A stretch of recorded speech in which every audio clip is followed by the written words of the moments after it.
ازيكم عاملين ايه؟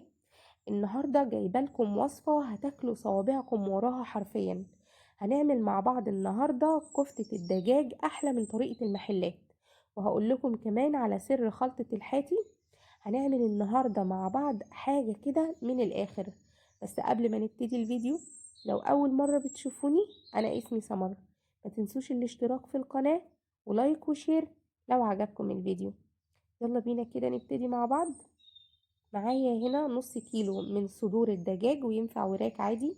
هقطعهم مكعبات وهفرمهم في الكبة. فرم مش ناعم قوي، هفرمهم فرم وسط.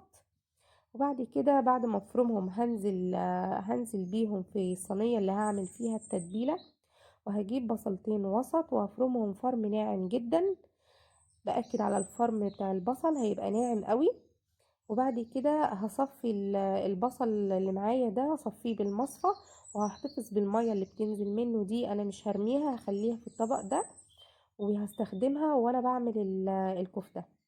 بعد كده هنزل بالبصل على الدجاج. وهحط عليه بقدونس، حزمة بقدونس هاخد منها بس الورق وهفرمه فرم ناعم. بعد كده هحط فلفل احمر. هقطعه تقطيع صغير قوي وهفرمه كده بالسكينة فرم ناعم، وهنزل بيه على التتبيلة بتاعتي. بعد كده هحط نص كوباية من البقسماط الناعم، وهنزل بالتوابل بتاعتي. هتبقى عبارة عن فلفل اسمر وكزبرة وقرنفل، حبهان وبابريكا وزعتر وكمون وشطة وملح. من كل حاجة نص معلقة. بعد كده هلف الخليط ده كده بايديا. لو لقيته ناشف قوي هنزل بمعلقة من السمنة، هتدي طعم حلو قوي. ولو لقيته طري هحط معلقتين من البقسماط. اخليه كده عشان يتماسك على السيخ بتاع الكفتة ده. هجيب سيخ الشواية وهعمل عليه الكفتة كده زي ما انتوا شايفين. ودي مية البصل اللي احنا كنا محتفظين بيها. هخلص الكمية اللي انتوا شايفينها دي، وهحطها في التلاجة نص ساعة بالظبط. بعد ما هحطها في التلاجة هعمل بقى الصوص بتاعي، هحضر الصوص بتاعي. هجيب هنا معلقتين من الزيت. هنزل عليهم ببصلاية واربع فصوص توم وفلفل احمر وفلفل حار. وهقلبهم تقليبة كده، اللي هو هشوحهم. وهنزل بحبتين من الطماطم متقطعين. هقلبهم تقليبة، وهحط عليهم ملح وفلفل اسمر نص معلقة من كل حاجة.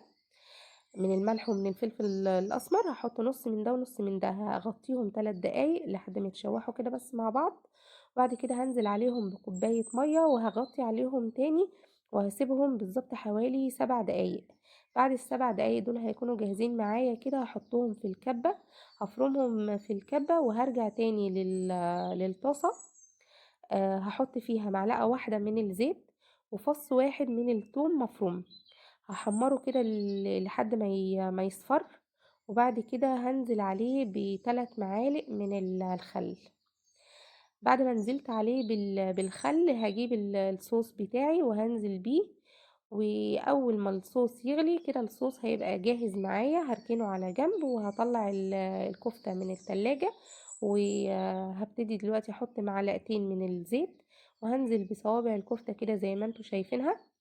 هحمرها على كل جنب لحد ما تاخد كده لون كده ذهبي حلو. وهتأكد ان انا بحطها كده على الجناب عشان تستوي من جوه. النار في الحالة دي هتبقى اقل من الوسط بشوية، عشان الكفتة تستوي من جوه، مش تستويش بس من بره وتبقى من جوه نية. هتبقى اقل من الوسط. شايفين الكفتة لونها عامل ازاي؟ هو ده اللون اللي انا عايزاه. هحطها كده على الجنب زي ما انتوا شايفين عشان خاطر برضو تستوي من الجناب.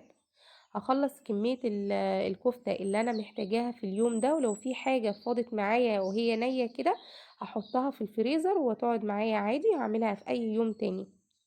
شايفينها هي عاملة ازاي؟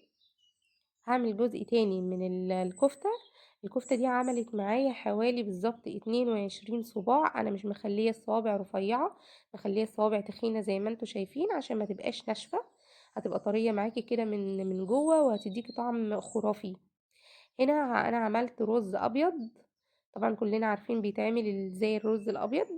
وهنا بقى التكة بتاعت المحلات اللي هتديكي طعم وريحة المحلات. جبت هنا فحم وسخنته على النار وحطيت عليه معلقة من الزيت زي ما انتوا شايفين كده.